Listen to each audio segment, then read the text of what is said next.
I never thought I'd be the guy posting something like this, but here I am. My name's Mike, and I've been with my wife, Jessica, for about 7 years now. Everything seemed okay, at least on the surface. We had the usual ups and downs, but for the most part, I thought we had a solid marriage.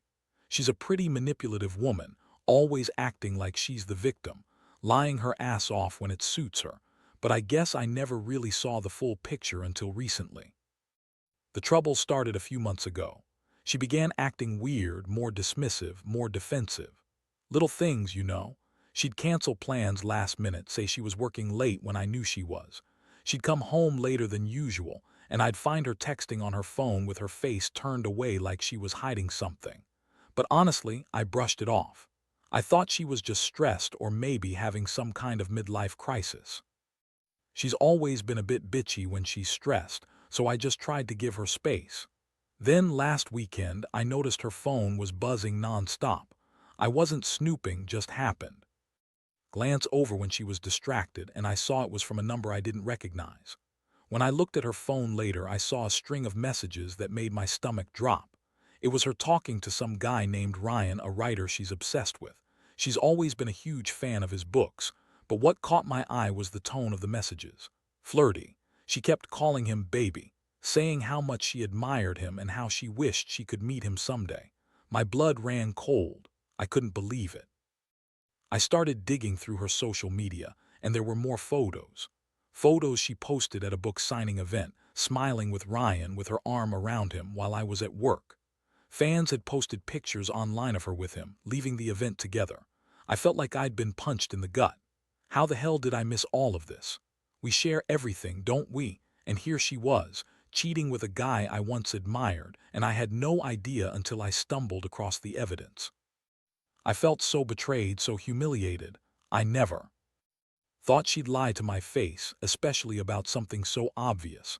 I started questioning everything. Was I crazy? Was I blind? Or just too stupid to see what was happening right under my nose? After I found those pictures and read through her texts, I couldn't sleep that night. My mind kept racing. Part of me wanted to scream at her, to confront her right then and there, but another part told me to hold back, to gather my thoughts. I knew if I said something impulsively, I'd say something I'd regret. Still, I couldn't shake the feeling of betrayal. The woman I married, the woman I thought I knew, she was out there sneaking around, lying about her whereabouts and hiding her obsession with Ryan. It felt like my whole world was crumbling. The next day, I decided to test her. I waited until she got home from work, knowing she'd be tired and probably in a bitchy mood, which she always was when she was trying to hide something. I confronted her about her odd behavior, about the texts and the pictures. I didn't accuse her outright at first, just asked if something was bothering her, if she wanted to talk. She rolled her eyes, looked annoyed, and spat out, "Oh, come on, Mike. You're overthinking everything. It's just a stupid fan thing. I was just being polite, that's all. You're being paranoid." I could see her trying to manipulate the situation, trying to make me doubt myself. She's good at that, turning things around, playing the victim. But I wasn't buying it. I pulled out my phone and showed her the photos from the event, the texts. Her face went pale for a second, then she threw her head back and laughed, like I was some crazy idiot who didn't understand the world. "Really? That's your proof? Those photos are from months ago. You're just jealous because I was polite to a fan. Ryan's just a guy I admire, that's all." Her words made my stomach churn. I knew she was lying, but hearing her say it like that, so dismissive and bitchy, it made me furious. How dare she call me jealous? How dare she think I wouldn't see through her lies? I told her I knew she was cheating, that I had proof, and I wanted her to admit it, but instead she snapped back, accusing me of spying, of stalking her. She dismissed everything I said with a wave of her hand, saying I was overreacting and that I should just focus on my stupid job instead of bothering her with nonsense. I sat there, stunned. My mind was spinning. I couldn't believe her. How she could lie so effortlessly, dismiss everything I brought up as if I was the crazy one. I felt this mix of anger and sadness. Anger because she was so fucking dismissive, and sadness because I realized I'd been blind for so long. I thought she loved me, but now I see she's just been playing me for a fool. I didn't even know what to say anymore. I just wanted her to own up, but she kept digging herself into a deeper hole with her lies. I knew I'd have to decide what to do next, whether to fight for this marriage or just cut my losses. But deep down, I already knew the answer. That night was worse than I expected. I couldn't sleep. My mind kept circling around her lies, the photos, the texts. I felt like I'd been punched in the stomach repeatedly, and I kept asking myself how I missed all the signs. I'd always thought she was just a little bitchy when she was stressed, but now I saw it was more than that. She's manipulative, sneaky, and cold. And worst of all, she's capable of lying to my face with such ease that it made me question everything I thought I knew about her. By morning, I'd made up my mind. I was going to confront her again, but this time with a plan. I decided I wasn't going to let her bullshit her way out this time. I'd get the truth no matter what. I started digging through her email, her social media, her phone, anything I could get my hands on. I was desperate to find some proof that would make her stop lying, that would make her come clean. I found more messages, more photos, even receipts from the bookstore where she met Ryan. I couldn't believe how deep her betrayal went. When she left for work, I waited until she was gone, then printed out everything I found. I thought about how I'd confront her again, but this time I'd be ready. I'd have everything laid out and I wouldn't take her bullshit. I wanted her to see that I was serious, that I wasn't going to be played anymore. I also started planning what I'd do if she denied everything or tried to gaslight me again. Later that afternoon, I sat her down in the living room. Her attitude was typical, bitchy, dismissive, like she was doing me a favor by even talking to me. I pulled out the printed evidence and laid it on the table. "Look at this, Jessica," I said calmly but with anger simmering underneath. "I know everything. The photos, the texts, the receipts. You've been lying to me, cheating on me with Ryan, the writer you've been obsessed with for years. How long has this been going on? Are you even capable of telling the truth?"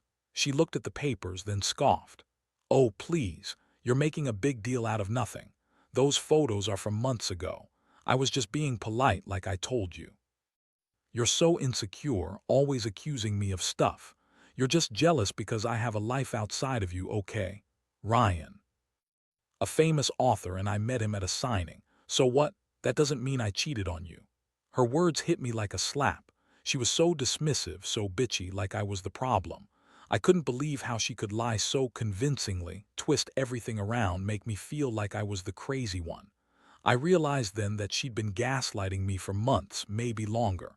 She made me doubt myself, made me think I was overreacting. But I was. I knew the truth now, and I wasn't going to let her get away with it. I told her I was done. I said I couldn't trust her anymore, that I was done with the lies, the cheating, the manipulation. She just sneered at me, rolled her eyes, and spat. "Whatever, Mike, you're overreacting. You're just mad because I didn't tell you about Ryan sooner. That's all it is. You're insecure and you can't handle me having a little fun." I could see the smirk on her face, like she thought she had won. But I knew she was just fooling herself. I wasn't going to stay with someone who lied so blatantly, who thought she could manipulate me forever. I decided I'd tell her the truth about how I felt, how betrayed I was, and what I was going to do next. I'd always thought I was a strong guy, but this was a whole new level of hurt. And I knew I'd never look at her the same way again. That night I couldn't sleep again, but this time it was a different kind of insomnia. It was a mix of anger, sadness, and a gnawing sense of betrayal that kept me wide awake. I kept replaying the confrontation in my head, trying to piece together how I'd been so blind for so long, how she managed to lie so effortlessly, how she thought she could get away with it, and most of all, how I'd let her manipulate me into doubting myself. I started to think about what I should do next. Part of me was furious, absolutely enraged that she could go behind my back, flirt with Ryan, send those flirty texts, and then have the nerve to act like I was overreacting when I found out. But another part of me felt crushed, like I'd lost something I'd thought was real. I'd built my life around her, believed in us. Now I wasn't sure what to believe anymore. I went back and looked at the evidence I'd collected. The photos, the messages, the receipts. Seeing it all laid out in black and white made it so much more real. It wasn't just a suspicion anymore. It was a fact. Jessica had been cheating on me for months, maybe even longer. She lied about everything, gaslighted me into thinking I was crazy, and now she was trying to turn it around, make me doubt myself. I couldn't let her do that. I had to be clear-headed. I had to decide where I was going to go from here. By morning, I had made up my mind. I couldn't stay married to a woman who lied so blatantly, who took me for a fool. I knew I needed to plan my next move carefully. I decided I'd talk to a lawyer, figure out what my rights were, and prepare for whatever came next. I also knew I'd have to tell my friends, maybe even my family, but I wasn't ready for that yet. For now, I just wanted to focus on myself. I felt like a pawn in her game for so long, a fool who trusted the wrong person. And now I was finally waking up. I stayed up most of the night, drafting what I'd say to her if she came home early or tried to call me. I was done with her bullshit. I didn't want to hear any more lies or excuses. I was tired of her bitchy attitude, her manipulations, her cheating. I'd been patient, I'd been naive, but enough was enough. I deserved better. She deserved whatever was coming to her, but that was her problem now. My priority was figuring out how to move on, how to take back control of my life. When she finally showed up around noon, I was sitting on the couch, calmly waiting.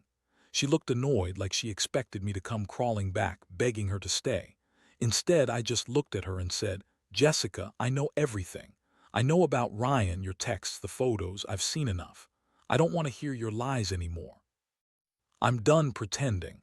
You've betrayed me in ways I can't even count. So don't bother trying to fix this. I'm leaving and I want you to pack your shit." Her face twisted with that same bitchy smirk and she shot back, "Oh, so now you're abandoning me, after everything I've done for you. You're just a jealous, insecure guy. You think you're the only one who's hurt. Well, guess what? I don't care. You're not worth it." That moment hit me hard. I realized I'd been so focused on her lying, her cheating, that I hadn't even fully accepted how much she'd hurt me. But I knew I had to hold my ground. I told her I was done playing her game, that I was going to start over. I saw her sneer, but I didn't care anymore. I knew I'd be better off without her. It was time to take back what was mine and rebuild from scratch, even if it hurt like hell. The day I left her, I felt like I was walking out of my own life. Jessica stood there, bitchy and defiant, trying to throw her usual manipulative barbs at me, but I was numb to it all. I didn't care about her excuses anymore. I had my proof, and I had finally accepted that she was a liar and a cheat. It was heartbreaking, honestly. I'd given her so much of myself, believed in us, but she'd thrown it all away for some stupid obsession with Ryan, the writer. I packed my essentials in silence, not bothering to argue anymore. I knew any words I'd say would just be fuel for her to keep pushing her narrative, so I kept quiet. As I was about to walk out the door, she threw a parting shot, some bitchy comment about how I was just too insecure to handle her success and that I'd regret losing her. I just looked at her, tired of the games, and said, "No, Jessica, I won't regret leaving a woman who lies and cheats. I'll regret trusting you in the first place." That was the moment I finally felt like I was taking control of my life again. I got in my car, drove away, and didn't look back. The house felt cold and empty, like my heart had just been ripped out, but I knew it was for the best. I was free from her manipulations, her lies, her bitchy attitude. The following days were a roller coaster. I reached out to a lawyer, filed for separation, and started the process of healing. I told a few close friends what happened, not the full story, just enough to get their support. I didn't tell my family yet. I needed time to process everything myself. But the truth was, I felt broken and betrayed, like I'd been living a lie for years. Every time I saw her face in my mind, I felt a surge of anger mixed with sadness. I also started to reflect on what I'd learned from all this.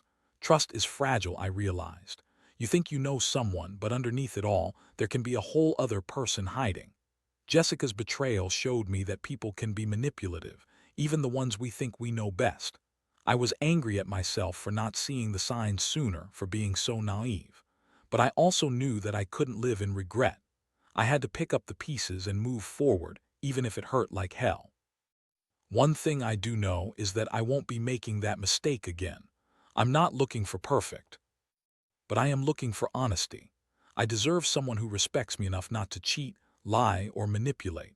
And honestly, I don't want to be with someone who thinks it's okay to lie about a simple fan encounter when it's so clearly more than that. So, here I am starting over, trying to rebuild what I thought was lost. It's not easy. Sometimes I wake up in the middle of the night feeling empty, remembering how much I loved her and how badly I was played.